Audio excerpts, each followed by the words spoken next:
Have you ever paused in the middle of a busy day and asked yourself, what is it exactly that makes me, me? Not your body, not your name, not your job, but that elusive I that looks out at the world through your eyes, the part that feels, loves, fears and dreams. For millennia, people have called this the soul. But what is it really? Is it a divine spark trapped within a mortal coil? A complex biochemical reaction happening inside our brains?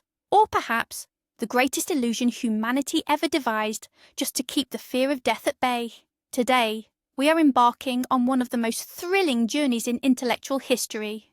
We'll trace the idea of the soul from the smoky temples of ancient Egypt right up to the sterile labs of modern neuroscientists. We'll pit the greatest philosophers against each other, delve into the sacred texts of global religions, and even try to weigh the soul on the scales of science. I promise you, by the end of this, your entire conception of self might fundamentally change. The central question we will try to answer is this: if the soul exists, where is it, and how does it actually function? Get ready. We are about to begin our investigation into humanity's greatest mystery. But before we dive into the abyss of theories, let's understand why this question is so crucial in the first place. The idea of the soul isn't just an abstract philosophical game. It is the very bedrock upon which entire civilizations, moral systems, laws, and our personal attitudes toward life and death are built. Almost every culture on the planet, from tiny tribes in the Amazon jungle to giant metropolises, has some concept of a spiritual, immaterial element within the human being. This idea addresses our deepest fears and greatest hopes, the fear of non-existence, the dread that everything simply ends with death, and the hope for justice, that our actions have meaning and weight beyond our short earthly existence, the hope of reunion with those we've loved. Essentially, the question of the soul is the question of meaning itself. If we are merely complex biological machines, does our life hold any ultimate purpose? And if there is something more to us, then what are our responsibilities and our destiny? This is why this debate is so fiery and so eternal. It's where faith clashes with reason, science meets religion, and hope battles cold skepticism. By understanding how the concept of the soul has evolved, we can gain a deeper insight not only into human history, but into ourselves.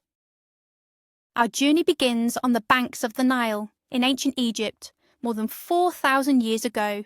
To the Egyptians, a person was a complex, multifaceted entity. A simple division into just body and soul wasn't sufficient for them. They believed in several spiritual components, the two most crucial of which were the ka and the ba. Imagine the ka as a person's life force, their spiritual double, which was born with them and continued to exist after death. It was a kind of ethereal energy that needed to be sustained through offerings of food and drink, even long after the person had died. It was specifically for the ka that tombs were built and filled with everything necessary for the afterlife. Visually, you could imagine it as a translucent silhouette, repeating the contours of the person, remaining fixed within the tomb. The ba, however, is much closer to our modern concept of the soul as a personality. It represented a person's unique individuality, their character, their very essence. The ba was often depicted as a bird with a human head. During the day, the ba could leave the tomb, travel through the world of the living, and visit familiar places. But at night, it had to return to the body, to its mummy. It was this successful reunion of the ba and the ka in the afterlife that offered the hope of eternal life in the fields of Yaru, the Egyptian paradise. That's why mummification was so crucial. Without a preserved body for the ba to return to, eternal life was simply impossible. The Egyptians did not view the soul and body as sharp opposites, as later cultures would. For them, they were interconnected parts of a single whole. One could not fully exist without the other. This was humanity's first great philosophical system regarding post-mortem existence, and it profoundly influenced many subsequent cultures. Let's shift our focus now from Egypt to ancient Greece, specifically the period before the legendary figures like Plato and Socrates. Here, among these early thinkers, the pre-Socratics, the concept of the soul, or psyche, was intimately linked to life and the natural world itself. These philosophers sought the fundamental principle of existence, the arche, and the soul, was simply the manifestation of this ultimate principle within living creatures. Take Anaximenes, for example. He believed that air was the basis of all reality. Observing the breath leaving a dying person, he made a seemingly logical deduction. The soul is that air, that very breath. As long as we inhale, we exist. Just as air encompasses and holds the entire cosmos together, our air soul holds our physical body intact. Then there was Heraclitus, famous for saying that you can never step into the same river twice, who declared that the fundamental source of the world was eternal fire. Naturally, the soul was fiery too. The wisest and most virtuous souls, he argued, were dry and intensely fiery. Conversely, the souls of fools and drunkards were moist, their flame nearly extinguished. For Heraclitus, the soul was a constantly changing, dynamic process, rather than a static essence. Pythagoras and his followers, who we primarily remember for their contributions to geometry, had a radically different perspective. They championed the immortality of the soul and its transmigration, or metempsychosis. They believed that the soul was eternal and could inhabit a new body after death, be it human, animal, or even plant. This was seen as a reward or punishment based on one's previous life. This is why the Pythagoreans were strict vegetarians. What if that lamb you're about to eat contains the soul of your deceased grandfather? Their doctrine was far more mystical and religious in nature. Clearly, the early Greeks had no single definition. The soul was simultaneously breath, fire, an invisible harmony, and an immortal essence travelling through successive bodies. These foundational early ideas provided the fertile ground upon which the grand philosophical systems of Plato and Aristotle would eventually flourish. Enter the man who fundamentally changed Western philosophy forever, Plato. Before him, discussions about the soul were often tied to broader reflections on nature. But Plato moved the soul to the very centre of his groundbreaking philosophical system. He redefined the soul not merely as a life force, but as an immortal, immaterial, and divine entity, temporarily imprisoned within the body. Plato was a dualist, rigorously separating reality into two distinct realms, the visible, material world, and the eternal, unchanging and true world of forms or ideas. Our physical reality, he argued, is merely a pale shadow of that higher realm. According to Plato, the human soul originates from this exact place. Before its embodiment, it dwelt among the forms, contemplating true beauty, true goodness, and true justice. But upon entering the physical body, the soul forgets everything. This leads to his famous conclusion. All of life and all learning is actually a process of recollection, known as anamnesis. When we encounter something beautiful in our world, our soul is vaguely reminded of the perfect ideal beauty it once witnessed. To illustrate the soul structure, Plato employed the famous allegory of the chariot. Picture this: the charioteer represents reason, the rational part of the soul, guiding two horses. One horse is white and noble, representing the spirited element, which includes our courage, will, and high aspirations. It generally obeys the charioteer. The second horse is black, wild and unruly. This represents our appetites, passions, and base desires. This black horse constantly drags the chariot downward, toward the material world. Plato believed that the entire human endeavour is to use reason and will to discipline the appetites and steer the entire self upward, back toward the world of forms. The ultimate purpose of life is the purification of the soul from its bodily shackles. If a person lives virtuously, their soul ascends back to its celestial home upon death. If, however, they remain enslaved by their passions, the soul is condemned to reincarnation, a rebirth in a new body, perhaps even that of an animal. This foundational Platonic concept of the immortal soul, its divine origin, and its inherent conflict with the physical body, would go on to exert a massive influence on virtually all subsequent philosophies and religions, most notably Christianity. The great Plato had an equally great student, Aristotle, who nonetheless challenged his master's teachings in significant ways. Where Plato was the ultimate idealist, focused on the ethereal realm of forms, Aristotle was a more grounded thinker, a biologist, and a logician. He rejected the notion that the soul was merely an immaterial pilot operating the machine of the body. For Aristotle, the soul and body were inseparable, just like form and matter. He offered a simple analogy. If the eye were a living thing, its soul would be sight. Sight cannot be separated from the eye. In the same way, the soul cannot be separated from the body. For Aristotle, the soul is the entelechy of the body.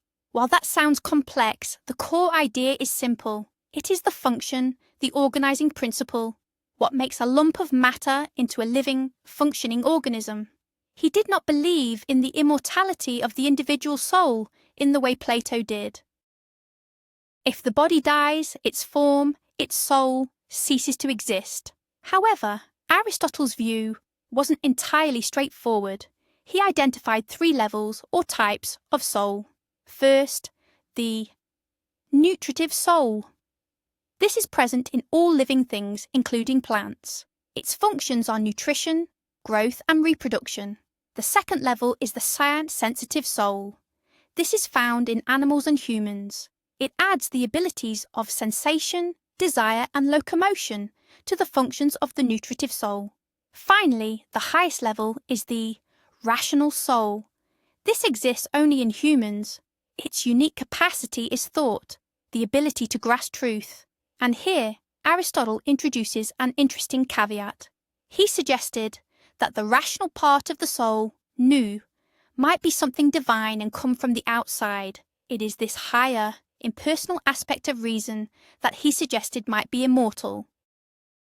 This remains a highly ambiguous point in his philosophy, fueling centuries of debate. Overall, however, Aristotle defined the soul not as a mystical entity, but as a completely natural principle of life. His approach profoundly influenced biology, medicine, and was later adapted by Christian theologians, most notably Thomas Aquinas, during the Middle Ages. Following the Golden Age defined by Plato and Aristotle, Greek and later Roman, philosophy transitioned into the Hellenistic era. The vast empires established by Alexander the Great and subsequently Rome blurred boundaries, mixing cultures and peoples across continents. In this new, sprawling and often hostile world, people's concerns shifted away from abstract questions about the realm of ideas toward very concrete ones. How should one live? How could they achieve happiness and imperturbability in the face of suffering and death?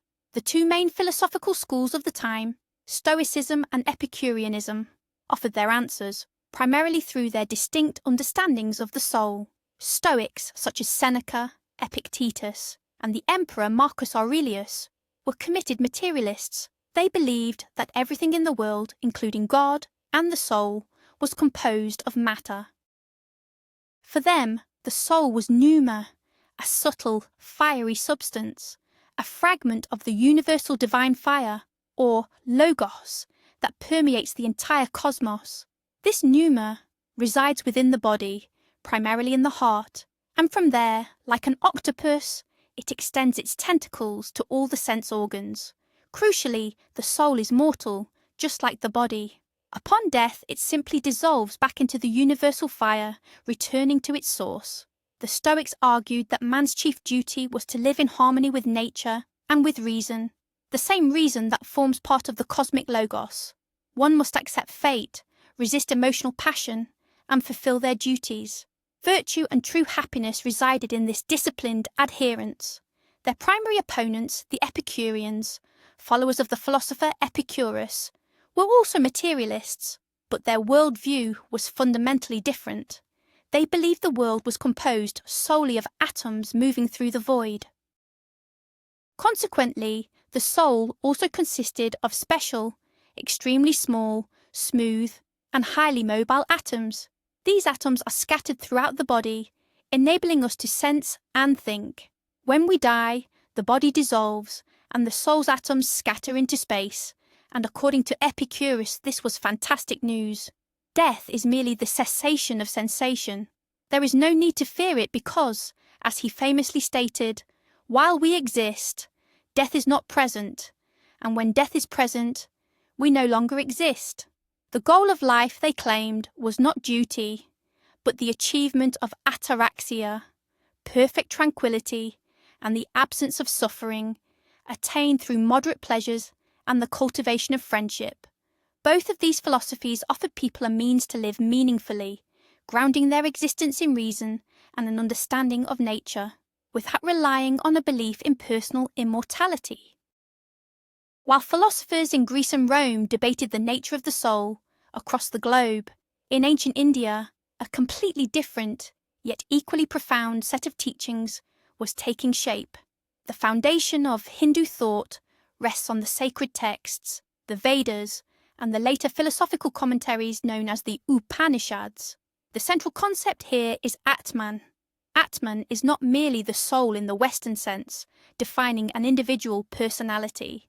Instead, it is the eternal, unchanging, deep self, the true essence of every living being.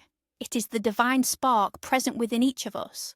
But the core, revolutionary idea of the Upanishads is that this individual, Atman, is fundamentally identical to Brahman. Brahman is the impersonal, absolute reality, the ground of all existence, the soul of the universe itself. The famous dictum of Hinduism states, Tat Tvam Asi, which translates to, that thou art, meaning, your true self is the absolute. Imagine the ocean, that is Brahman. A single drop of water taken from that ocean is the Atman. The drop may see itself as separate, but fundamentally, it is the exact same water as the entire ocean. Yet, we fail to realize this unity, due to Maya, the illusion of the material world, and our fundamental ignorance. We wrongly identify ourselves with our body, mind, and ego. We think, I am my body, my thoughts, my desires. This false identification is the very source of all suffering. This suffering also locks the soul into the wheel of samsara, the endless cycle of births, deaths, and reincarnation. Your next life is determined by your karma, the universal law of cause and effect, the summation of all your good and bad deeds. Live righteously and you might be reborn in a higher status. Live poorly and you could be reborn as an animal or an insect. The ultimate goal of human life in Hinduism is not merely a better heaven or a superior rebirth. The final aim is moksha, liberation from the wheel of samsara. To achieve moksha is to fully realize the identity between Atman and Brahman, dissolve into the absolute, and cease the cycle of suffering. This is achieved through practice, yoga, meditation, asceticism, and true knowledge. This concept fundamentally differentiates it from most Western philosophies, where the soul generally maintains its individual personality even after death. In the 6th century BCE, a new thinker emerged in India, Prince Siddhartha Gautama, who would become known as the Buddha, meaning the enlightened one. He proposed a radically new perspective on the world and the nature of the self, one that fundamentally diverged from established Hindu beliefs. Where Hinduism centered on the concept of Atman, the eternal, unchanging self, the Buddha introduced the concept of Anatman, or non-self, the absence of a permanent soul. This is one of the most complex and counterintuitive ideas in all of Buddhist philosophy. The Buddha taught that what we typically perceive as our personality or soul is not, in fact, a single, enduring entity. Instead, it is merely a temporary aggregation of 5 groups of elements, known as the skandhas. These 5 groups are form, our body, sensations, pleasant, unpleasant, neutral feelings, perceptions, how we recognize objects, mental formations, our thoughts, will and habits, and consciousness. Our sense of self is like a chariot. We call it a chariot. But if you dismantle it into its component parts, the wheels, the axle, the frame, where is the chariot itself? It doesn't exist as a separate thing. It's just a label we apply to the collection of parts. In the same way, our I, or self, is merely a label for the constantly changing flow of these 5 skandhas. There is no eternal, unchanging owner or essence residing within us. If there is no soul, what is it that undergoes rebirth? Buddhism does not deny reincarnation, but it explains the process differently. It is not a soul that is reborn, but the stream of consciousness which carries the imprints of karma. Imagine lighting one candle from another. The flame on the second candle is neither exactly the same as the first, nor is it entirely different. It is a direct continuation. Similarly, the consciousness in our next life is not the same self, yet it is conditioned by our past actions. The ultimate goal in Buddhism, as in Hinduism, is to escape the cycle of samsara. This state is called nirvana, which literally translates to extinction or blowing out. It is the extinguishing of passions, desires, and ignorance, ultimately leading to the cessation of rebirth itself. This concept of the lack of an eternal soul remains one of the fundamental distinctions setting Buddhism apart from most other world religions and philosophies. Let's now turn our attention to the great monotheistic religions that shape the modern world, starting with Judaism. Unlike Greek philosophy, which sought to define the soul through logic and observation, Judaism approaches this fundamental question through revelation, specifically through the sacred text of the scriptures, the Tanakh. In the Jewish tradition, there is no single, simple term for the soul. Instead, multiple concepts are used to describe its various levels and aspects. The most basic level is the nephesh. This word originally meant breath or throat, and it is connected to the fundamental life force present in all living creatures, including animals. This represents our instincts, basic desires, and our animalistic nature. The nephesh resides in the blood, which is why Judaism imposes a strict prohibition on consuming blood, because it is the vessel of life, the nephesh. The next, higher level is the ruach, which translates as spirit or wind. This level is associated with emotions, intellect, and consciousness. It is what separates humanity from the animal kingdom. The ruach is our personality and the source of our moral choices. Finally, the highest level, unique to human beings, is the neshama. This also means breath, but while nephesh is merely the biological life breath, the neshama is the divine breath. The very breath that, according to the book of Genesis, God himself breathed into the nostrils of the first man, Adam.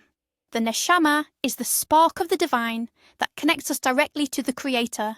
It is our spiritual intuition and our drive toward holiness. In the mystical Kabbalistic tradition of Judaism, 2 even higher levels of the soul are sometimes referenced: the chaya, the living, and the yechida, the unique or singular, which are typically accessible only to the greatest righteous individuals. Crucially, classical Judaism does not view the body and soul as adversaries.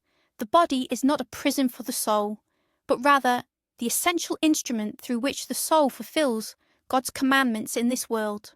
Furthermore, Judaism believes in the resurrection of the dead at the end of time, when the soul and body will reunite to receive reward or punishment. Ultimately, the soul is understood as a gift from God that defines humanity and places upon us an immense responsibility. Christianity originated in Judaism, but as it developed, it absorbed a vast array of ideas from Greek philosophy, particularly Platonism. This created a truly unique and highly influential synthesis. Like Judaism, Christianity holds that the soul is a creation of God. However, the emphasis shifts heavily to the soul's individuality and its inherent immortality. Every person is seen as a unique creation, whose soul continues to exist after the death of the body, awaiting the final judgment. Saint Augustine, one of the greatest early church fathers, lived during the 4th and 5th centuries. Before his conversion, he was deeply immersed in Neoplatonism. It was largely through his work that Plato was effectively Christianized. For Augustine, the soul is an immaterial, rational, and immortal substance that merely uses the mortal body. Following Plato, he saw the soul engage in a constant struggle, a higher, rational faculty striving toward God, countered by lower, carnal desires that lead humanity towards sin. Where Plato viewed this primarily as a philosophical conflict, Augustine transformed it into a fundamental religious problem, the crisis of original sin, which fundamentally corrupted human nature. Augustine believed the soul was created in the image and likeness of God. He famously proposed that its highest faculties, memory, understanding, and will, are a direct terrestrial reflection of the Holy Trinity, Father, Son, and Holy Spirit. The ultimate goal of human life, therefore, is to use faith and divine grace to purify the soul, subject our will entirely to God's will, and achieve salvation, meaning eternal life in paradise with the Almighty. Conversely, those who reject God condemn their souls to eternal suffering in hell. This foundational dualism dominated Western Christian thought for centuries. This synthesis underscores the immense value placed on every individual human soul, a soul for which Christ himself, according to the doctrine, died. The idea of the immortal soul, combined with personal responsibility and subsequent posthumous judgment, became the cornerstone of European civilization, fundamentally shaping its morality, art, and legal systems. As the centuries rolled on, deep in the Middle Ages, the 13th century saw the emergence of a Dominican friar, philosopher, and theologian whose impact on Catholic thought rivals that of Augustine himself. His name was Thomas Aquinas. During his era, the forgotten works of Aristotle began flooding back into Europe, often through the scholarship of Arab thinkers. This triggered a profound intellectual shockwave. Aristotle's philosophy, with its grounded, empirical approach, seemed utterly incompatible with the Platonized Christianity popularized by Augustine. Thomas Aquinas tackled this monumental challenge head-on. He set out to forge a grand synthesis between Christian doctrine and Aristotelian philosophy. Naturally, this synthesis extended to the fundamental doctrine of the soul. Aquinas decisively rejected the Platonic idea that the soul is a self-contained entity trapped within a corporeal prison. Following Aristotle, he instead posited that the soul is the form of the body. The human being, he asserted, is a unified whole, a single unity of body and soul.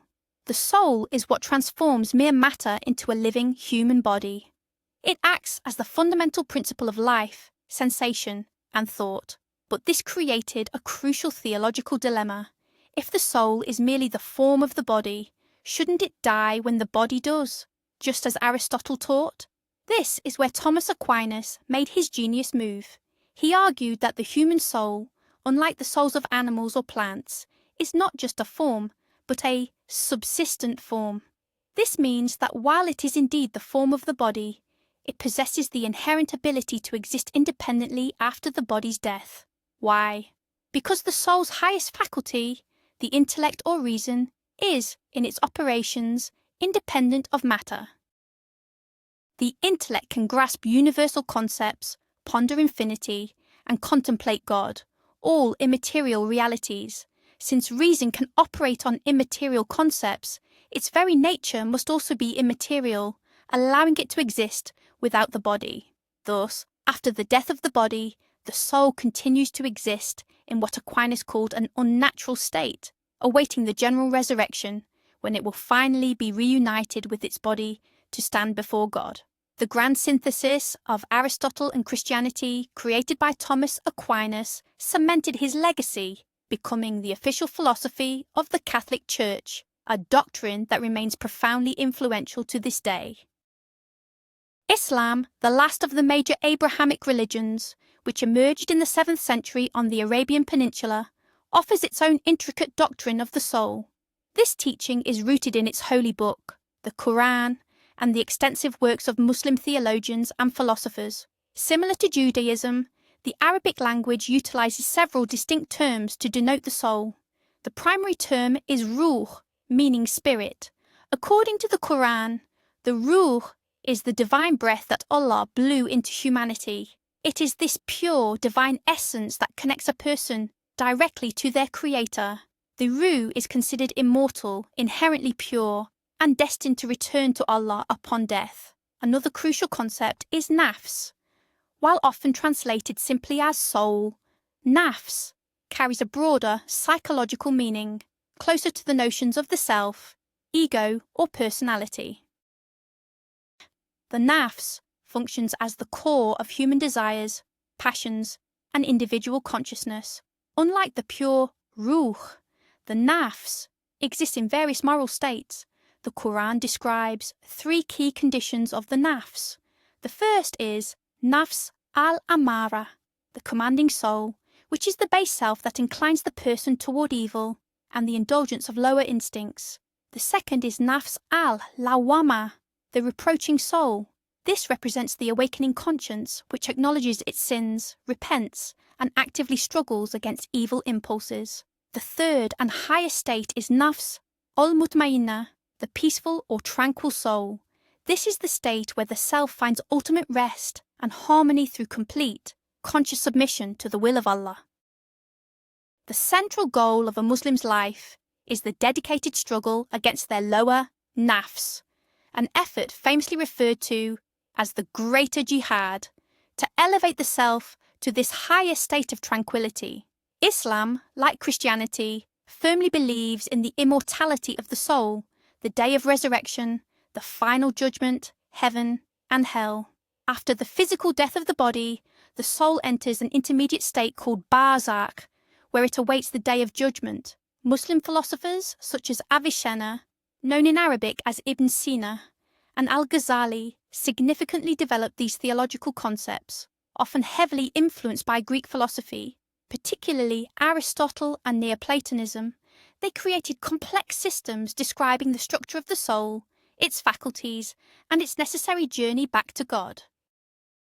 Thus, Islam also presents the soul as a divine, foundational gift, one that defines human essence and imposes upon every individual a profound responsibility for their life on earth. The 17th century dawned. The Renaissance and the scientific revolution had fundamentally changed the world. Copernicus dethroned Earth from the centre of the cosmos, and Galileo turned his telescope toward the stars. The world was increasingly seen as a gigantic mechanism operating according to precise mathematical laws. It was into this era that the French philosopher, mathematician, and scientist René Descartes, often called the father of modern philosophy, emerged. Descartes set out to build a philosophical system on the same solid, unshakable foundation as mathematics. To achieve this, he resolved to doubt absolutely everything. I can doubt what I see, what I hear. I can doubt the existence of my own body and the entire world. But there is one thing I cannot doubt, the very act of my doubting. If I doubt, then I think. And if I think, then I exist. This led to his famous declaration, cogito, ergo sum. I think, therefore I am. This was his unwavering starting point. But what exactly is this I, whose existence is so undeniable? Descartes answers, it is the thinking substance, the res cogitans. This, essentially, is the soul. Its sole attribute is thought. It is immaterial, has no spatial dimension, and is indivisible. The rest of the world, including our own physical body, is the res extensa, or extended substance. It does not think, it merely occupies space and obeys the laws of mechanics. Our body, therefore, is nothing more than a complex machine, an intricate automaton. Descartes thus arrived at a radical dualism. Two completely different, independent types of reality, spiritual and material. The mind and the body are fundamentally separate entities, but this immediately created a problem that plagued philosophers for the next few hundred years. How do they interact? How does my immaterial thought raise my arm, cause my material arm to lift? Descartes theorized that the point of connection was the small pineal gland located in the center of the brain. It was there, he believed, that the soul influenced the body, and the body transmitted sensations back to the soul. This explanation, naturally, satisfied almost no one. Yet the very act of framing the question in such stark terms defined all subsequent debates about consciousness. Descartes' division of the world into objective, measurable matter and subjective, thinking consciousness forms the foundation of all modern science. But it also gave rise to the notorious mind-body problem, a challenge we are still grappling with today. Descartes' radical dualism, which cleaved the world into a thinking soul and a mechanical body, generated a host of philosophical problems. One of the very first thinkers to propose a radically different and equally profound solution was the Dutch philosopher Benedict Spinoza. Where Descartes asserted the existence of two distinct substances, Spinoza, in his magnum opus, Ethics, declared that there could only be one substance. This singular substance is God, or, as Spinoza saw it, synonymously, nature. Everything that exists in the world is not a collection of separate entities, but merely manifestations, or modes, of this single infinite substance. Furthermore, thought and extension, or matter, which Descartes treated as two separate substances, are, for Spinoza, just two of the infinite number of attributes belonging to the single substance. They are essentially two distinct languages through which God-nature describes itself. Imagine a sheet of paper with writing on it. It has two sides, yet it remains one piece of paper. Likewise, every object in the world, including the human being, is simultaneously material and mental. Our body is a manifestation of God-nature under the attribute of extension. Our soul or mind is the manifestation of that very same God-nature under the attribute of thought. The mind and body are not two separate things that somehow interact. They are, in fact, one and the same thing viewed from two different perspectives. According to Spinoza, the soul is simply the idea of the body. This means that everything occurring in our body has a precise corresponding idea in our mind. Therefore, the problem of interaction simply vanishes. They do not interact, they run perfectly parallel, like two ideal reflections of the identical underlying process. A key consequence of this is that the individual soul is not immortal in the traditional sense. It is part of God's infinite intellect, and after the death of the body, its strict individuality dissolves, though some remnant of it persists within the eternal divine intelligence. For Spinoza, the purpose of life is to use rational understanding of nature and one's place within it to free oneself from the domination of passions, or affects, and achieve supreme blessedness, which is found in the intellectual love of God or nature. This doctrine, known as monism, was so startlingly unconventional for its era that Spinoza faced accusations of both atheism and pantheism. Nevertheless, it went on to profoundly influence subsequent philosophy and even scientists like Albert Einstein. Gottfried Leibniz, another great rationalist, German philosopher and scientist of the 17th century, proposed his own utterly unique and perhaps most bizarre view of the world. He disagreed with both Descartes' dualism and Spinoza's monism. Leibniz believed that the foundation of the universe was neither matter nor spirit in the traditional sense, but rather an infinite multitude of simple, indivisible, non-material substances which he termed monads. Monads are, in essence, spiritual atoms from which the entire cosmos is constructed. Each monad is a living centre of force and activity. Crucially, monads have no windows. They cannot directly influence one another. Each monad is entirely self-contained, developing solely according to its own internal program. But how then does our ordered world exist, where everything seems so closely interconnected? Leibniz's answer: this is the result of pre-established harmony. God, acting as a genius clockmaker, wound up all the countless monad clocks at the very beginning of creation, so that they would run in absolute synchronization, thereby creating the illusion of interaction. The human soul and body are also composed of monads. Our soul is a special, dominant monad possessing self-awareness or apperception.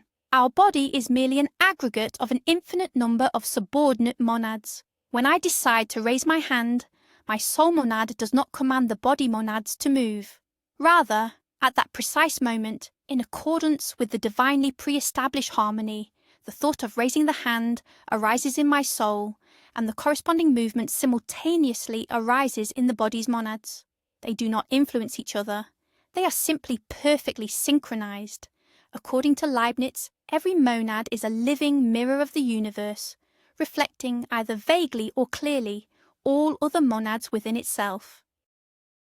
However, only the higher monads, the souls, are capable of clear perception and self-consciousness. Leibniz believed in the immortality of the soul. Since monads are simple, indivisible substances, they cannot be destroyed. The death of the body is merely the dissolution of the aggregate of subordinate monads, while the dominant soul monad continues its existence. This complex and optimistic system, which asserts that we live in the best of all possible worlds, represented a peak of rationalism and became the target of Voltaire's famous satire in his novella, Candide. While continental rationalists, figures like Descartes, Spinoza, and Leibniz, sought to grasp the nature of the soul through pure reason, a completely different philosophical school emerged in Britain. Empiricism. Key figures, including John Locke and David Hume, believe that our sensory experience is the sole source of knowledge. This radical approach led them to fundamentally different conclusions about the self and the soul. John Locke, for instance, famously argued that the mind at birth is a tabula rasa, a blank slate, upon which experience writes its lessons. While Locke didn't deny the existence of the soul as a thinking substance, he maintained that we could know nothing about its true essence. He argued that our focus shouldn't be on what the soul is made of, but rather on what constitutes our personal identity, our self. For Locke, the answer was clear. Personal identity is consciousness, or more specifically, memory. I'm the same person I was yesterday, only because I remember yesterday's thoughts and actions. If I were to completely lose the memory of my past, I would cease to be the same person, even if my underlying soul remained unchanged. This idea had profound implications, even for theology. At the day of judgment we would be judged, not for the actions of our soul, but for the actions linked to our consciousness. But the Scottish philosopher David Hume took empiricism even further, pushing the doctrine to its logical and radical conclusion. Hume suggested we look inward and try to find this constant, unifying self, or soul, everyone talks about. He wrote that when he intimately examines himself, he never catches anything but a specific perception, heat or cold, light or shade, love or hatred. He can never observe the self itself without some accompanying perception. Hume therefore came to a shocking conclusion. No permanent single substance called the soul exists. What we call the self is nothing more than a bundle, or heap, of different perceptions succeeding each other with inconceivable rapidity. Our personality, he claimed, is an illusion created by custom and memory, which link these disparate perceptions into a single chain. He compared consciousness to a theatre where various actors, our impressions, appear and vanish, but the theatre itself as a fixed entity is nowhere to be found. This radical skepticism shattered the foundations of traditional metaphysics and religion, and, in his own famous words, awoke from his dogmatic slumber the next great philosophical giant, Immanuel Kant. David Hume's skepticism, which famously reduced the self to a mere bundle of perceptions, threatened not only religion, but the very possibility of scientific knowledge itself. If nothing is permanent, how can we speak of natural laws? This is where the German philosopher Immanuel Kant steps onto the stage, initiating what he called his Copernican revolution in philosophy. Kant agreed with the empiricists that all our knowledge begins with experience, but he added a crucial caveat. Experience alone would be sheer chaos unless our own minds organized it using innate structures. We don't just passively receive the world, we actively construct it. Our mind imposes its own lenses onto the stream of sensations.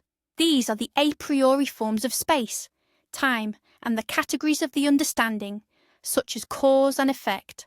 Therefore, we can only know the world of appearances, the phenomena, the world as it presents itself to us. The world in itself, the world of things in themselves, or noumena, is fundamentally inaccessible to us. What does this mean for the concept of the soul? Kant asserts that the soul, like God and the world as a whole, is one of these things in themselves. We can never know it directly through experience. According to Kant, all attempts to prove the soul's immortality or immateriality using theoretical reason are doomed to fail. They lead to irresolvable contradictions, which he termed antinomies. However, Kant doesn't simply discard the concept of the soul. He argues that while we cannot know the soul, we must still think as if it exists. The idea of the soul for Kant is the transcendental unity of apperception. This sounds intimidating, but the essence is this. For us to have a single coherent experience, there must be a unified I that accompanies all our representations. The thought, I think, must be capable of accompanying all my perceptions. This doesn't prove the existence of the soul as a substance, but it shows that the unity of our consciousness is a necessary precondition for any experience whatsoever. Furthermore, Kant finds a place for the soul in the realm of practical reason, that is, the realm of morality. We must act morally and follow the categorical imperative. The highest good, Kant argues, is the union of virtue and happiness. But in this life, we often see the righteous suffer while the wicked thrive. Therefore, for morality to have meaning, we must postulate or accept on faith the immortality of the soul and the existence of God. These are the guarantees that in the afterlife, justice will prevail and virtue will be rewarded with happiness. Thus, for Kant, the soul is not an object of knowledge, but a necessary postulate of faith and a regulative idea of reason. Following Kant, German philosophy entered its most ambitious and complex phase, the era of German idealism. Its main proponents, Fichte, Schelling, and of course, Georg Wilhelm Friedrich Hegel, sought to overcome Kant's rigid separation between the world of appearances and the world of things in themselves. They asserted that everything is founded upon a singular spiritual principle, which they referred to by various names: the absolute ego, the absolute, but most commonly the absolute spirit or the idea. For Hegel, all of world history is essentially the process of this absolute spirit achieving self-knowledge and self-development. The spirit moves through three core stages. First, it exists in its pure form as the logical idea. This is the subject of his science of logic. Next, it alienates itself, transitioning into its opposite, nature, the subject of the philosophy of nature. Finally, it returns to itself at a new higher level, manifesting in human consciousness, society, the state, art, religion, and philosophy. This is the third and highest stage, absolute spirit, the subject of the philosophy of spirit. It is within the framework of this final major stage that Hegel addresses the human soul. For him, the soul is not a self-contained individual substance, as it was for Descartes or Leibniz. Instead, the soul represents the very first, lowest rung of the development of the subjective spirit. It is essentially consciousness that has yet to fully develop. Hegel details this in his Anthropology, where the spirit is still dormant, tied directly to nature and the body. Here it manifests through sensations, feelings, and habits, what he calls the natural soul. As it develops, the soul awakens and transforms into consciousness, which is capable of setting itself apart from the external world and beginning to understand it. At the next level, consciousness develops into self-consciousness, meaning it becomes aware of itself as an object. But the process doesn't end there. Individual self-consciousness, according to Hegel, must move through the struggle for recognition, the famous master-slave dialectic, and ultimately realize itself as part of the broader, objective spirit, the family, society, and the state. And finally, through art, religion, and philosophy, the human spirit achieves knowledge of its ultimate identity with the absolute spirit. Thus, for Hegel, the individual soul loses its self-sufficiency. It matters only as a necessary stage, a vehicle through which the world spirit achieves self-awareness. This is a magnificent, all-encompassing system where everything is intrinsically linked and where human history is guided by its own inherent logic and ultimate purpose. Throughout the 19th and 20th centuries, traditional philosophical and religious concepts of the soul faced mounting criticism. They were eventually superseded by new psychological and psychoanalytic frameworks. The central figure in this shift, of course, was Sigmund Freud, the founder of psychoanalysis. As a physician and a scientist, Freud approached the problem from an entirely different angle. He had no interest in the metaphysical nature of the soul. He wanted to understand and treat the emotional suffering of his patients. Freud proposed a new model of the psyche, composed of three parts: the id, the ego, and the superego. The id represents our most ancient, primitive level.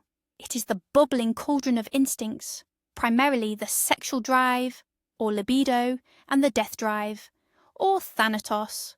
The id operates on the pleasure principle, demanding immediate gratification of its desires. The superego is our conscience, our inner critic. Formed in childhood under the influence of parents and society, it holds all our moral prohibitions and ideals. Caught between these two titans, the id and the superego, is the poor ego. The ego attempts to reconcile the demands of instinct, the dictates of conscience, and the constraints of reality. It operates on the reality principle. But Freud's most revolutionary discovery was the concept of the unconscious mind. He demonstrated that the majority of our mental life is hidden from our awareness. Our slips of the tongue, dreams, forgotten memories, and neurotic symptoms are all manifestations of desires and traumas repressed into the unconscious. Psychoanalysis is the method designed to peer into this unconscious, making its contents accessible to conscious awareness, thereby freeing the individual from its power. Another great psychoanalyst, Carl Gustav Jung, initially a student of Freud who later broke away, went even further. Jung argued that beyond the personal unconscious, which consists of our repressed experiences, there also exists a collective unconscious. This is a layer of the psyche common to all humanity, containing the accumulated experience of all previous generations. This experience is expressed through archetypes, universal images and symbols, found in the myths, fairy tales and dreams of all cultures, such as the archetypes of the hero, the wise old man, the shadow, anima, and animus. For Jung, the process of individuation, the journey toward becoming a whole integrated self, involves the integration of the conscious and the unconscious through a dialogue with these archetypes. In essence, the Jungian collective unconscious became a modern, psychological analogue to ancient concepts of the world soul. The 20th century brought the catastrophe of 2 world wars, the collapse of empires, and a profound crisis of traditional values. It was in this atmosphere that a new philosophy, existentialism, was born. Thinkers like Jean-Paul Sartre, Albert Camus, and Martin Heidegger turned away from abstract substances and universal spirits. Instead, they focused squarely on the concrete, living, suffering, and mortal human being. For existentialists, the very concept of the soul, in its classical sense, loses all relevance. They fundamentally reject the idea that humans possess a predetermined essence or nature. Sartre's famous thesis states, "Existence precedes essence." What does this mean? Take, for example, a knife. First, the craftsman conceives the idea of the knife, its blueprint, its purpose, its essence, and only then does the craftsman bring the physical knife into existence. With humans, Sartre argues, it is the reverse. Man is first thrown into the world, he simply is. He has no inherent soul, no divine destiny. He is a blank slate, a mere project. Only afterwards, through his choices and actions, does he create himself, constructing his own essence. Man is nothing other than what he makes of himself. This burdens us with tremendous, terrifying freedom and responsibility. We are condemned to be free. There is no God, no pre-written script. Each of us must give meaning to our own life. In this world stripped of higher meaning, which Camus termed the absurd, humanity experiences existential feelings, dread, anguish, and despair. But it is precisely through acknowledging this freedom and responsibility, through a rebellion against the absurd, that a person can achieve authentic existence.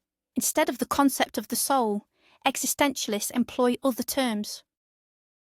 Heidegger speaks of Dasein, being there, a unique way of being that involves realizing our own finitude, our mortality. This realization, he argues, is what makes our lives authentic. Sartre speaks of being for itself, consciousness, as opposed to being in itself, things, objects. Consciousness for Sartre is a void, a nothingness that constantly projects itself toward the future. Thus, existentialism does not search for the soul as an object. Instead, it describes the profound drama of human existence, where we ourselves are the creators of our own meaning and our own essence. The 20th century saw the rise of phenomenology, another major philosophical movement that developed alongside existentialism. Its founder was Edmund Husserl. Phenomenology offered a radically new approach to philosophical inquiry. Husserl urged us to return to the things themselves, that is, to discard all preconceived theories, whether scientific dogmas or everyday assumptions, and instead describe the pure, immediate experience of consciousness. The core tenet of phenomenology is investigating how the world appears to our awareness. According to Husserl, the fundamental characteristic of consciousness is intentionality. This means consciousness is always directed at something. It is always consciousness of something. There is no such thing as mere consciousness. There is consciousness of a table, consciousness of a tree, a memory of a friend, or a thought about a theorem. Consciousness, therefore, is not a self-contained box, but rather a constant activity directed outwards. The phenomenological method requires us to perform the epoche, or bracketing, meaning we set aside the question of the world's objective existence. We are not concerned with whether a table truly exists in reality. Instead, we are concerned with how it is given to us in our perception, how we experience it. Husserl aimed to describe the universal structures of this pure consciousness. At the centre of this consciousness, he located the transcendental ego, or the pure I. This is not the psychological self, complete with character and biography, nor is it the metaphysical soul substance. It is an anonymous, pure centre, the source of meaning, the point from which our entire lived world is constituted or created. It is the I that remains after we have bracketed all the specific content of our experience.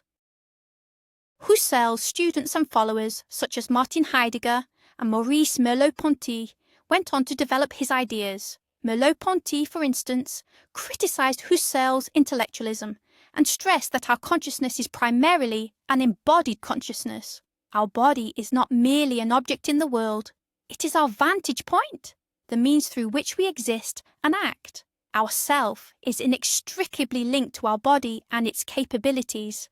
Thus, phenomenology shifted the philosophical focus from the question, what is the soul, to the question, how is our experience structured? While it doesn't provide an answer about the nature of the soul as a fixed object, it offers powerful tools for analysing our subjective world, our consciousness, and our self. Since the mid-20th century, materialism, or physicalism, has become the dominant position within Anglo-American analytic philosophy. This view holds that the only things that truly exist are matter and its physical properties. Everything in the world, including human consciousness, thoughts, feelings and emotions, is ultimately the product of complex physical processes in the brain. From this perspective, there is no immaterial soul separate from the body. Consciousness, simply put, is what the brain does. Philosophers like Gilbert Ryle, in his book, The Concept of Mind, famously ridiculed Cartesian dualism, labelling it the doctrine of the ghost in the machine. Ryle argued that to speak of the soul as some invisible pilot steering the body is to commit a category mistake. He offered a famous analogy. Imagine showing a visitor all the colleges, libraries and laboratories of Oxford University, only for them to ask afterward, "But where is the university itself?" The university is not a separate building. It is the way. All those parts are organised. Likewise, consciousness is not a separate thing, but a specific way our body and behaviour are organised and function. Another highly influential movement is identity theory. Proponents such as J.J.C. Smart and U.T. Place directly asserted that mental states are identical to specific brain states. For example, the sensation of pain is nothing more than the firing of C fibres in our brain. This does not mean that the word pain means C fibres firing. Rather, it means that they refer to the exact same process in reality, just as the morning star and the evening star both refer to the same single planet, Venus. However, materialism faces serious difficulties. Chief among them is the so-called hard problem of consciousness, which we will discuss later. How and why do purely physical processes in the brain give rise to subjective, qualitative experiences, or qualia? Why does red look red? Why do we feel anything at all instead of simply being complex automatons, or philosophical zombies, who act exactly like people but are internally dark? Philosopher Thomas Nagel, in his famous article, "What is it like to be a bat?" argued that we could never truly understand the subjective experience of a bat, even if we knew everything about its brain, because its sensory system relies on something fundamentally different: echolocation. This subjective, qualitative aspect of consciousness is precisely what currently evades purely materialist explanations. In response to the difficulties faced by identity theory, a new influential perspective emerged in the philosophy of mind: functionalism. Its main proponents were Hilary Putnam and Jerry Fodor. Functionalists proposed tackling the problem of consciousness from a different angle. They aren't concerned with what consciousness is made of, whether it's neurons, silicon chips, or something else entirely. The crucial thing is what it does, the functions it performs. According to functionalism, mental states are not defined by their internal physical structure, but by their causal role. That is, their network of connections to sensory inputs, behavioral outputs, and other mental states. Put simply, consciousness is viewed as the software, while the brain is the hardware upon which this software runs. A single program can operate on various computers with different architectures. Similarly, a mental state, like pain, can theoretically be realized on entirely different physical substrates. In humans, it involves neurons. In a hypothetical Martian, it might involve hydraulic valves, and in a complex robot, it could be silicon chips. If a system performs the exact same function that pain performs in our system, triggered by damage, leading to avoidance behavior, vocalization, and so on, then that system experiences pain, regardless of its physical composition. This idea, known as multiple realizability, became one of functionalism's primary strengths. This perspective paved the way for the development of artificial intelligence. If consciousness is merely a complex program, then in principle, we should be able to create a thinking machine capable of possessing consciousness, feelings, and perhaps even what we once called the soul. However, functionalism is not without its critics. The most famous argument levelled against it is John Searle's Chinese room. Imagine a person sitting inside a room who does not speak or understand Chinese. They are passed Chinese characters, the input data, through a slot, and they possess a massive rulebook that instructs them exactly which characters to pass back out. The output data. To an external observer, the room passes the Turing test perfectly and appears to understand Chinese, but the person inside understands absolutely nothing. They are merely manipulating symbols. Searle argues that this is precisely how a computer operates. It simply manipulates symbols according to a program, lacking genuine understanding, semantics, or true consciousness. This ultimately challenges the idea that purely functional organization is sufficient for the emergence of a mind. Amidst the difficulties faced by both dualism and materialism, contemporary philosophy of mind is seeing the resurgence of an ancient yet highly exotic idea, panpsychism. Panpsychism is the view that consciousness, or some proto-form of it, is a fundamental and ubiquitous property of the universe. In other words, consciousness doesn't suddenly emerge in complex brains at some point during evolution. Rather, it is intrinsic to matter at the most basic level.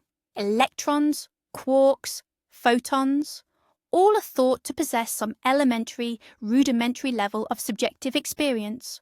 Of course, panpsychists aren't suggesting that rocks are thinking or that electrons harbour complex emotions. They are talking about a primitive, almost unimaginable form of proto-consciousness. Our sophisticated human consciousness, along with animal consciousness, is simply the result of combining these elemental atoms of consciousness into complex systems, like the brain.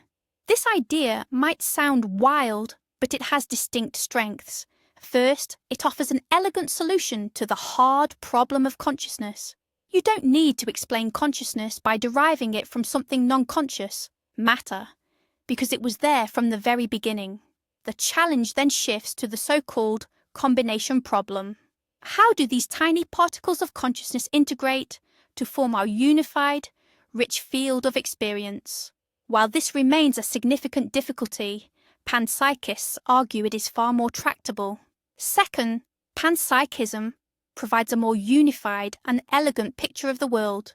It avoids splitting reality into two distinct parts, matter and spirit, and doesn't try to reduce one to the other.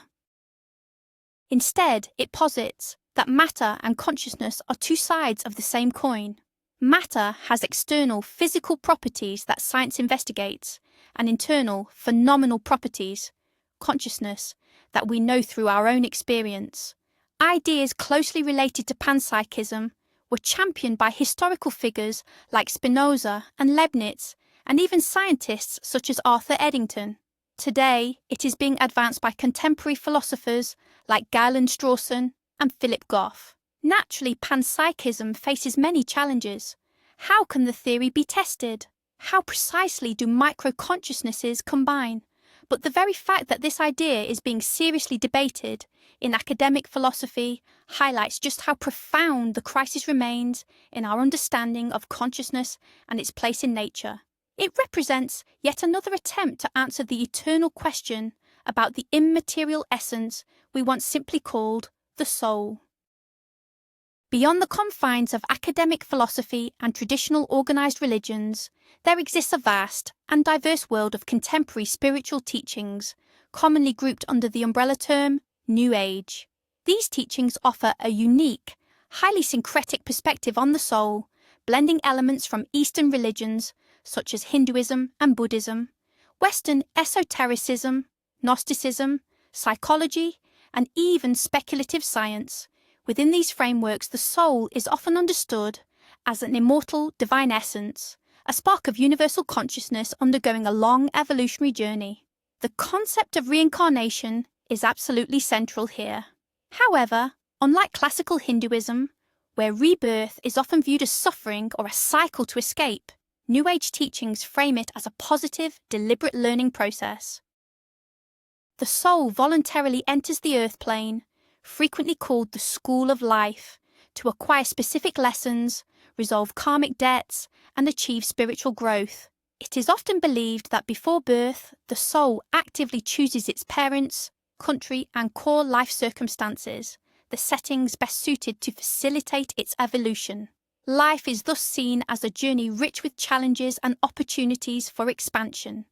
Death is not considered an end, but merely a transition, a return home to the spiritual realm. There, the soul analyzes the life just lived, rests, and prepares for its next incarnation.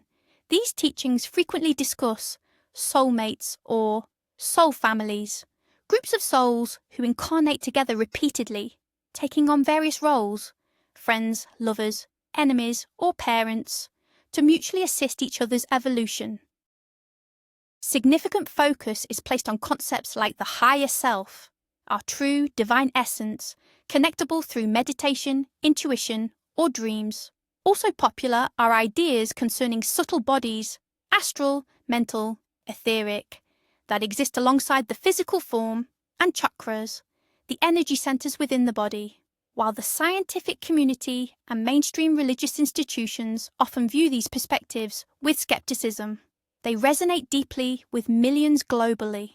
These seekers are drawn to a personal, non-dogmatic spiritual experience and answers to timeless questions about life's meaning, death, and the nature of the self. While philosophers and mystics build their grand theories, modern science, neurobiology in particular, is tackling the enigma of consciousness from a different angle, by studying its physical substrate, the brain. Neurobiologists aren't looking for the soul. They are searching for the neural correlates of consciousness, or NCCS. In other words, they are trying to pinpoint the minimum set of neural processes that is necessary and sufficient for a specific subjective experience to arise. Using technologies like functional magnetic resonance imaging, fMRI, and electroencephalography, EEG, scientists can observe in real time which areas of the brain activate when we think, feel, see, or make decisions. For instance, we know that visual processing occurs in the occipital lobe, auditory processing in the temporal lobe, and planning and decision-making are primarily handled by the prefrontal cortex. Studies involving patients with brain damage provide even deeper insight. A person with hippocampal damage might lose the ability to form new long-term memories, essentially becoming an eternal prisoner of the present moment. Damage to the amygdala, conversely, can result in the complete loss of the sensation of fear. This evidence convincingly demonstrates that the most intimate aspects of ourself, our memory, emotions, and character, are directly dependent on the physical state of our brain. Alter the brain through injury, disease, or chemical substances, and the personality changes too. This serves as a powerful argument for the materialist perspective. However, despite this enormous progress, scientists have failed to locate a single, unified center of consciousness in the brain. Most researchers now lean toward the view that consciousness is not the product of one specific region, but rather the result of complex, dynamic interaction among numerous neural networks distributed throughout the entire brain. Theories like Giulio Tononi's integrated information theory, IIT, attempt to mathematically describe how a system can generate consciousness, linking it to the system's ability to efficiently integrate information. But the core puzzle remains unsolved. Even if we precisely identify the neural correlates for every single one of our experiences, it still doesn't explain why these neural processes are accompanied by any subjective experience at all. This is what leaves us squarely facing the hard problem of consciousness. Trying to explain the most enigmatic aspects of consciousness, some scientists and philosophers are turning their attention to an equally perplexing field: quantum mechanics. Quantum theory describes the behavior of the microworld, the realm of atoms and subatomic particles, and its laws fundamentally diverge from the classical physics we're familiar with. In this realm, particles can exist in multiple states simultaneously, superposition, become mystically linked across vast distances, quantum entanglement, and the mere act of observation appears to influence reality itself, the measurement problem. This inherent weirdness of the quantum world has led some thinkers to the provocative idea that consciousness itself might be a quantum phenomenon.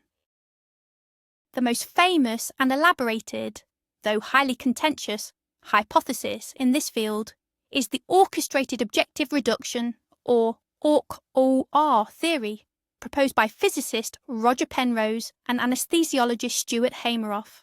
They suggest that consciousness doesn't emerge from the simple interaction between neurons, but from a much deeper, quantum level inside the neurons themselves. Specifically, they hypothesize that the physical substrates for these quantum processes are microtubules, tiny protein structures that form the cell's internal cytoskeleton. According to the theory, quantum computations occur within these microtubules. At specific moments, an objective reduction of the quantum superposition, a collapse of the wave function, occurs, which they claim gives rise to a distinct moment of conscious experience. Ork-IR attempts to tackle both the hard problem of consciousness by postulating qualia as a fundamental property of space-time, and the issue of free will, since the wave function collapse is considered non-algorithmic. However, the hypothesis faces significant obstacles, and the vast majority of neurobiologists and physicists remain highly skeptical. The central objection is that the brain is far too warm, wet and noisy for the fragile quantum states, or coherence, to persist for any meaningful duration. Such states should instantly collapse due to interaction with the surrounding environment, a process known as decoherence. Nevertheless, the sheer idea of linking consciousness to quantum reality continues to captivate minds. It suggests that consciousness might not merely be a biological byproduct, but a fundamental feature woven into the very fabric of the universe. In many ways, this theory represents a modern, science-backed attempt to restore consciousness to the mysterious and irreducible status once reserved for the human soul. In popular culture, and even in some fringe or pseudo-scientific circles, there is a deeply embedded myth that the human soul has weight, exactly 21 grams. This story has inspired countless movies, books, and songs. But where did this idea come from? And is there even a shred of truth to it? The story began in the very early 20th century, specifically in 1901, with the controversial experiments of an American physician named Duncan McDougall. McDougall was convinced that the soul was a material substance, and he set out to prove this by weighing a person at the exact moment of death. He designed special beds, equipped with large industrial scales. He placed 6 patients, all suffering from the final stages of tuberculosis, on these scales, meticulously tracking their weight before, during, and immediately after death. His experimental findings were eventually published in 1907. With the very first patient, McDougall recorded a sudden, sharp loss of weight at the moment of expiration, 3/4 of an ounce, which translates precisely to about 21 grams. This single measurement became an instant sensation. However, if one looks closely at his actual paper, the overall picture becomes far less convincing. For the second patient, the scales weren't properly calibrated. The third patient registered a weight loss, but then that weight mysteriously returned. The fourth patient had to be removed from the scales due to interference from colleagues. The fifth patient also showed a loss, but later McDougall noted the scales might have been defective, and the sixth patient died before the scales could even be properly zeroed out. In summary, out of 6 human cases, only one produced that famous, precise result. McDougall himself admitted that further research was required before any definitive conclusions could be drawn. He also conducted similar experiments on 15 dogs, where he observed 0 weight loss. From this, he concluded that animals, unlike humans, do not possess a soul. From a scientific standpoint, McDougall's experiments are completely invalid. The sample size was minuscule, the experimental conditions were poorly controlled, and the equipment was inherently inaccurate. The potential explanations for any slight weight fluctuations are mundane. The simple evaporation of sweat, the final expulsion of air from the lungs, or the release of bodily fluids. Nevertheless, the idea of the 21-gram soul has proven incredibly resilient. It appeals deeply to our human desire to find material, measurable proof of something utterly intangible. But ultimately, it is nothing more than a beautiful, perhaps slightly sad, scientific curiosity, a myth that simply made history. The near-death experience, commonly known as the NDE, is often presented as powerful evidence for the existence of the soul and an afterlife. These are accounts from individuals who were pronounced clinically dead but were successfully brought back to life. What makes these stories compelling is how remarkably consistent they are across cultures and geographies. Survivors often report an out-of-body experience, seeing their body and the medical staff from a detached vantage point, typically floating near the ceiling. This is often followed by a journey through a dark tunnel, culminating in a brilliant, yet gentle light.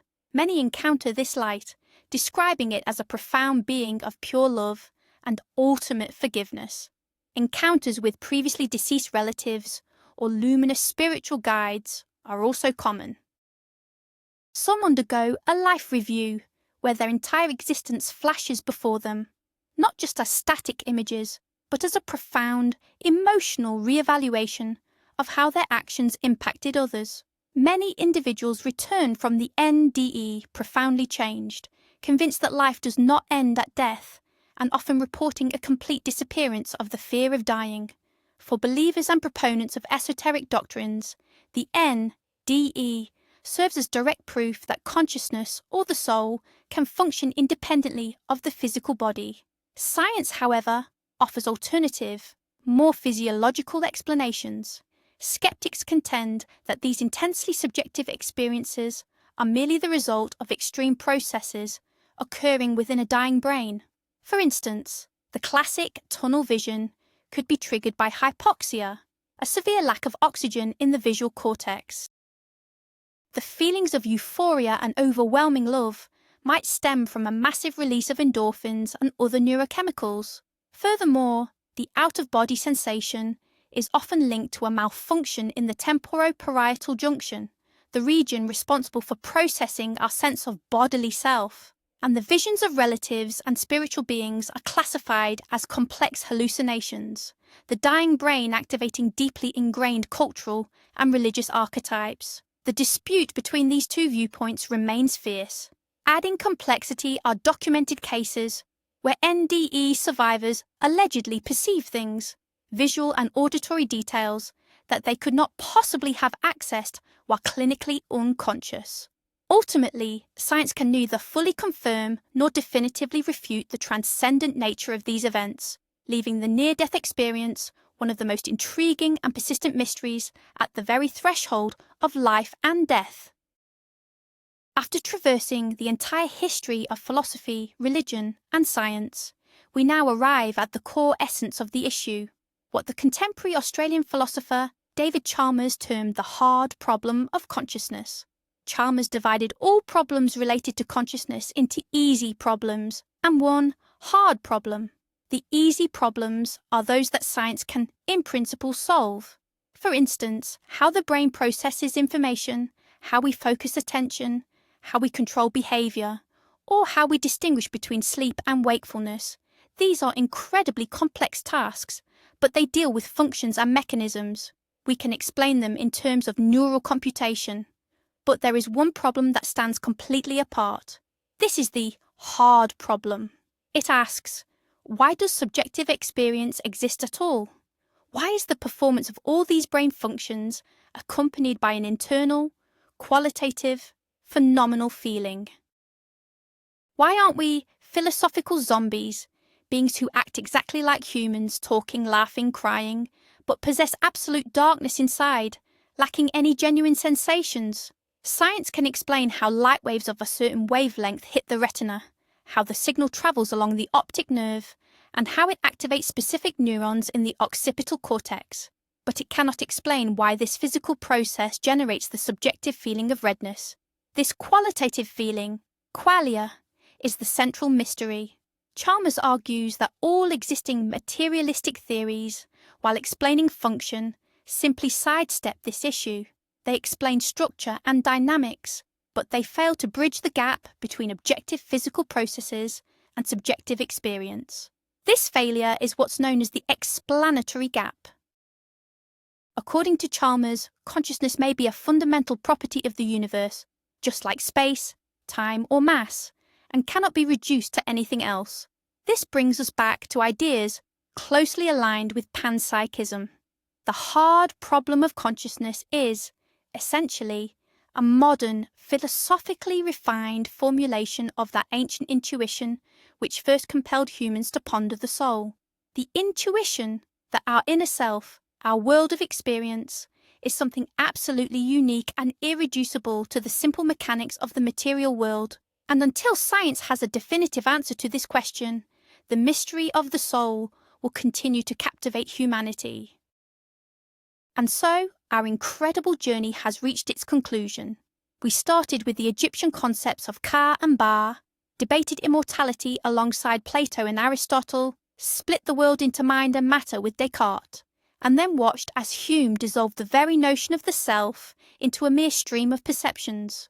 We saw the soul become part of the world spirit in Hegel's philosophy, dive into the depths of the unconscious with Freud and Jung, and witnessed how the existentialists essentially condemned us to create our own essence. We concluded at the absolute forefront of modern science, confronting the neural correlates of consciousness and the seemingly insoluble, hard problem. So, what is the main takeaway from all of this? Perhaps the most important realization is this: a single, simple, universally accepted answer to the question, what is the soul, simply doesn't exist, and perhaps it never will. The concept of the soul is not an answer. It is the question itself. It is a vast mirror that humanity has gazed into throughout its entire history. And in this mirror, across different eras, we have seen different things: a divine spark, the principle of life, pure reason, a bundle of perceptions, a complex computer program, or a fundamental property of the universe. The search for the soul is, in reality, a search for ourselves. It is the quest for meaning in our brief existence within an often hostile or indifferent universe. And perhaps this search itself, this tireless yearning to look beyond the material realm, is the most profound, the most soulful manifestation of human nature. Thank you for taking this long journey with us. If this exploration through the labyrinth of thought was valuable to you, please support us with a like and subscribe to the channel so you don't miss future deep dives into great mysteries. And now, the main question for you. What do you think the soul is? Is it a divine spark, a complex brain illusion, or something entirely different? Write your theory in the comments section below. Let's discuss.